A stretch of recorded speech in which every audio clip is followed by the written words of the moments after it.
નમસ્કાર. તાજેતરમાં જીપીએસસી દ્વારા જાહેર કરાયેલી અકાઉન્ટ ઓફિસર ક્લાસ 2ની ડિટેલ નોટિફિકેશન આ પ્રમાણે છે. તેનો જાહેરાત ક્રમાંક છે 6/2026-27. આનું ફોર્મ તમે 7/4/2026થી 21/4/2026 સુધી ભરી શકશો. પ્રાથમિક પરીક્ષાની સૂચિત તારીખ જોવા જઈએ તો 7/6 એટલે કે 7મી જૂન 2026 જે પેપર રહેશે સામાન્ય અભ્યાસનું, અને જે પેપર 2 છે સંબંધિત વિષયનું, જેને અકાઉન્ટિંગ એન્ડ ઓડિટિંગ કહીએ છીએ, તે 28/6/2026ના રોજ રહેશે. મુખ્ય પરીક્ષાની સૂચિત તારીખ જોવા જઈએ તો તારીખ 13મી ડિસેમ્બર 2026થી માંડીને 16 ડિસેમ્બર 2026 દરમિયાન મુખ્ય પરીક્ષા યોજાય તેવી સૂચિત તારીખ અહીં આપવામાં આવેલી છે. આ ભરતીની કુલ જગ્યાઓની વાત કરવામાં આવે તો ટોટલ 20 જગ્યાઓ હિસાબી અધિકારી વર્ગ 2ની જોવા મળશે, જે પૈકી દિવ્યાંગ ઉમેદવાર માટે એક જગ્યા અનામત રાખવામાં આવેલી છે. બાકીની જે કક્ષાવાર અનામત જગ્યાઓ છે તે તમે અહીં જોઈ શકો છો. હવે વાત કરીશું આની વયમર્યાદા વિશે. 20 વર્ષ જેણે પૂર્ણ કરેલ હોય અને 37 વર્ષ પૂર્ણ ન કરેલ હોય, અર્થાત 20 વર્ષથી માંડીને 37 વર્ષ સુધીની વયમર્યાદા ધરાવતા ઉમેદવારો આમાં ફોર્મ ભરી શકશે. આ ઉપરાંત વયમર્યાદામાં નીચે મુજબની છૂટછાટ પણ મળવાપાત્ર છે, જે અહીં તમે જોઈ શકો છો.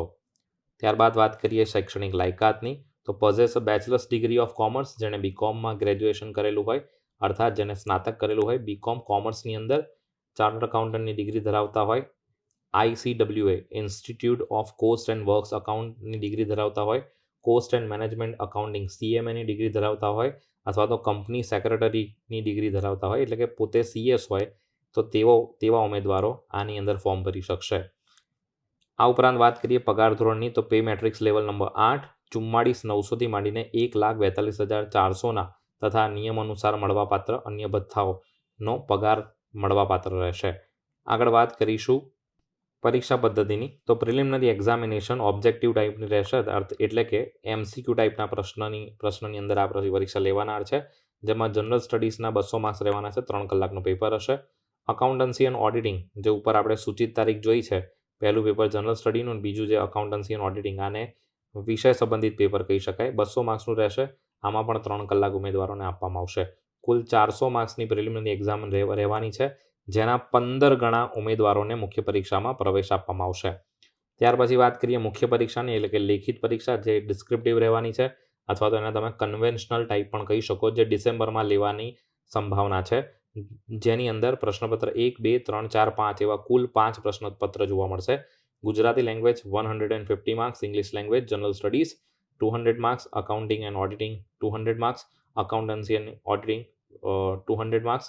અકાઉન્ટિંગ એન્ડ ઓડિટિંગના 2 પેપર રહેશે, જનરલ સ્ટડીનું 1 પેપર રહેશે, 2 પેપર લેંગ્વેજના રહેશે. આ પરીક્ષામાં ગુજરાતીનું પેપર ગુજરાતીની અંદર લખવાનું રહેશે, ઇંગ્લિશનું પેપર ઇંગ્લિશ લેંગ્વેજમાં, જનરલ સ્ટડીઝનું paper number 4 accountancy and auditing, paper number 5 accountancy and auditing 2. આ જે 3 પેપર છે તે ગમે તે ભાષામાં, એટલે કે અંગ્રેજી અથવા તો ગુજરાતી ભાષામાં લખી શકાય છે. તમે અહીં જોઈ શકો છો પ્રશ્નપત્ર 3, પ્રશ્નપત્ર 4 અને પ્રશ્નપત્ર 5ના પ્રશ્નપત્રનું માધ્યમ ગુજરાતી અને અંગ્રેજી રહેશે. આ પ્રશ્નપત્રોના જવાબ ગુજરાતી અથવા અંગ્રેજીમાં આપી શકાય છે, અર્થાત ઇંગ્લિશ મીડિયમના સ્ટુડન્ટ્સ હશે તો એ આ 3 પેપર ઇંગ્લિશમાં પણ આપી શકશે. ત્યાર પછી વાત કરીએ મૌખિક કસોટી અર્થાત ઇન્ટરવ્યૂ, તો તેમાં 3 ગણા ઉમેદવારોને મૌખિક કસોટી માટે બોલાવવામાં આવનાર છે. ઇન્ટરવ્યૂમાં 3 ગણા ઉમેદવારોને બોલાવવામાં આવશે. આ ભરતીની જો ખાસ વાત જોઈએ તો આની અંદર જે પ્રોબેશન પીરિયડ છે, જેને અજમાઈશ ધોરણ ઉપરનો સમય કહીએ, તો તે માત્ર 2 વર્ષનો જોવા મળે છે. સામાન્ય ભરતીઓમાં તે 5 વર્ષનો જોવા મળતો હોય છે. તો આ હતી આ ભરતીને લગતી વિસ્તૃત વિગત. હવે આપણે આના સિલેબસની ચર્ચા કરીશું. આનો અંદાજિત સિલેબસ આ પ્રમાણે હોઈ શકે છે, જે આપણાને ક્રમાંક નંબર 114 2024-25માં લેવાયેલ હિસાબી અધિકારી વર્ગ 2ની ભરતી માટેની પરીક્ષાનો અભ્યાસક્રમ કંઈક આ પ્રમાણેનો હતો. આ પ્રમાણેનો સિલેબસ હોઈ શકે, જેની અંદર સામાન્ય અભ્યાસ પ્રશ્નપત્ર 1ની અંદર જે 200 ગુણનું રહેશે, જેમાં પ્રશ્નોની સંખ્યા 200 રહેશે. ઇતિહાસ અને સંસ્કૃતિ, ત્યાર પછી વાત કરીએ આપણે ભારતીય રાજવ્યવસ્થા, બંધારણ, સામાજિક ન્યાય અને આંતરરાષ્ટ્રીય સંબંધો, જેમાં તમે આને IR કહી શકો, social justice, constitution and polity. ત્યાર પછી વાત કરીએ તાર્કિક અને બૌદ્ધિક ક્ષમતા, તમે આની અંદર મેથ્સ અને રિઝનિંગ બંને ઇન્ક્લુડ કરી શકો છો. ભારત અને ગુજરાતનું અર્થતંત્ર, ઇકોનોમી વિશે તમને આપેલો છે. અહીંયા ભૂગોળ, એટલે કે જેને આપણે જ્યોગ્રાફી કહીએ છીએ, તમને 4 પ્રકારની ભૂગોળ આપેલી છે: સામાન્ય ભૂગોળ, ભૌતિક ભૂગોળ, સામાજિક ભૂગોળ અને આર્થિક ભૂગોળ. અને વર્તમાન પ્રવાહના સંદર્ભમાં ભૂગોળ, એટલે કે ભૂગોળનું કોઈ કરંટ અફેરનો પોર્શન હોય તો તે પણ તમને પૂછાઈ શકશે. વિજ્ઞાન અને ટેકનોલોજીની વાત કરવામાં આવે તો વિજ્ઞાન અને technology, information and communication technology, જેને આપણે આઈસીટી કહીએ છીએ, અંતરિક્ષ, અવકાશ અને સંરક્ષણ સેવામાં ટેકનોલોજી, સ્પેસ સાયન્સ, ઉર્જાની જરૂરિયાત અને કાર્યક્ષમતા, ભારતની પરમાણુ નીતિ અને વિશ્વ પ્રત્યે પ્રતિબદ્ધતા, પર્યાવરણ વિજ્ઞાન, બાયોટેકનોલોજી, નેનો ટેકનોલોજી અને અન્ય ઉભરતી ટેકનોલોજીના સ્વરૂપો, વિજ્ઞાન અને ટેકનોલોજી સાથે સંકળાયેલી વિવિધ સંસ્થા, તેના કાર્ય અને યોગદાનો. અહીં તમે જોઈ શકો છો કે ઇનડાયરેક્ટલી તમને પર્યાવરણ પણ વિષય સમાવી દેવામાં આવેલો છે. સામાન્ય જ્ઞાન તથા પ્રાદેશિક, રાષ્ટ્રીય અને આંતરરાષ્ટ્રીય કક્ષાની મહત્વની સાંપ્રત ઘટનાઓ, જેને તમે કરંટ અફેર્સ પણ કહી શકો છો. ત્યાર પછી વાત કરીએ એકાઉન્ટન્સી અને ઓડિટિંગની, તો આનો સિલેબસ કંઈક આ રીતનો રહેશે. પહેલાં નાણાકીય હિસાબી પદ્ધતિ, જેની અંદર તમે જુદા જુદા પ્રકારના ટોપિક જોઈ રહ્યા છો અહીંયા. ત્યાર પછી છે ઓડિટિંગ, ત્યાર પછી છે પડતર અને સંચાલકીય હિસાબી પદ્ધતિ, એને કોસ્ટ એન્ડ મેનેજમેન્ટ એકાઉન્ટિંગ કહી શકાય. ત્યાર પછી નાણાકીય સંચાલન, જેને આપણે ફાઇનાન્શિયલ મેનેજમેન્ટ કહીએ છીએ. વસ્તુ અને સેવા કર, જેને આપણે જીએસટી કહીએ છીએ, ગુડ્સ એન્ડ સર્વિસીસ ટેક્સ. ત્યાર પછી છે આવકવેરાનો કાયદો, ઇન્કમ ટેક્સ. અર્થશાસ્ત્રનો પરિચય અને મૂળભૂત ખ્યાલો. અને ત્યાર પછી વાત કરીશું આંતરરાષ્ટ્રીય વ્યાપાર, ઇન્ટરનેશનલ ટ્રેડ. અર્થશાસ્ત્રનો પરિચય અને મૂળભૂત ખ્યાલો એટલે કે એક પ્રકારનું ઇકોનોમિક્સ થઈ ગયું. આ માઇક્રો ઇકોનોમિક્સ છે. એક રીતે જોવા જઈએ તો આ માઇક્રો ઇકોનોમિક્સ છે, જેમાં તમે ધોરણ 11 અને 12ની પુસ્તક જે છે તે વાંચી શકો છો.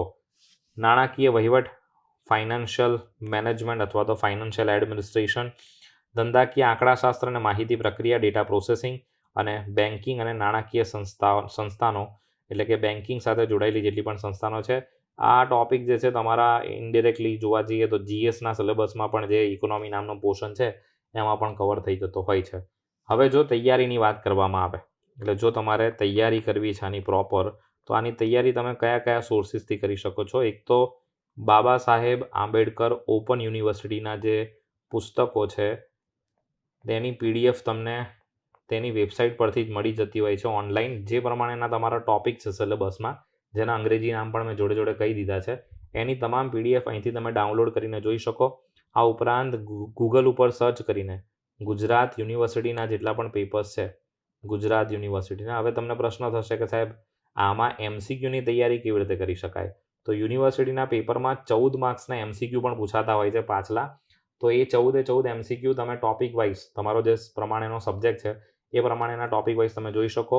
આ ઉપરાંત કુમાર પ્રકાશન છે, આ ઉપરાંત બીએસ શાહ પ્રકાશન છે, બીએસ શાહ, આ ઉપરાંત ગર્ગ પ્રકાશન છે. આવા પ્રકાશનોની જે પુસ્તકો છે, જે બીકોમ કરતા હતા વિદ્યાર્થીઓ ત્યારે ઉપયોગમાં લેતા હતા, એવી પુસ્તકોના જે એમસીક્યુઝ વગેરે છે કે પુસ્તકોને તમે સોર્સ તરીકે, રીડિંગ કોન્ટેન્ટ તરીકે તમે યુઝ કરી શકો છો. તો આ 3 સોર્સનો ઉપયોગ કરશો. એમાં સૌથી શ્રેષ્ઠ સોર્સ આ ડૉક્ટર બાબા સાહેબ આંબેડકર ઓપન યુનિવર્સિટીના જે પુસ્તકો છે, જેની પીડીએફ તમને ઓનલાઈન મળી જશે. આ પીડીએફ બધી ગુજરાતીમાં જ અવેલેબલ હોય છે, એટલે તમે ત્યાંથી તેને ડાઉનલોડ કરીને પ્રિન્ટ પણ કઢાવી શકો છો. આશા રાખું છું આ વિડીયો તમને ઘણો જ હેલ્પફુલ થયો હશે. Thank you so much. By.